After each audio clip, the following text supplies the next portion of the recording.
আজকে আমি খুব খুশি, কারণ আজকে আমার 1K সাবস্ক্রাইবার কমপ্লিট হয়ে গেল। তো আর এই জার্নিটা কিন্তু খুব একটা সহজ ছিল না। এই জার্নিটা আমার কাছে, মানে যারা ইউটিউব করে আর কি, তারা অবশ্যই জানে যে এই জার্নিটা কিন্তু খুব সহজ নয়। আমার সাথে আছো, আমার পাশে আছো বলেই এতটা পথ আমি এগিয়ে আসতে পারলাম। তো এভাবেই তোমরা আমার সাথে থেকো আর আমাকে সাপোর্ট করতে থেকো।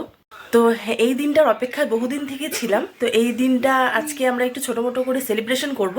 তো চলো আমরা কেক কাটিং করছি, তো তোমরা আমাদের সাথে থাকো আর ভিডিওটা দেখো। माना कि मुश्किल है सफर पर सुन ओ मुसाफिर, ओ कहीं अगर तू रुका तो मंजिल आएगी ना फिर।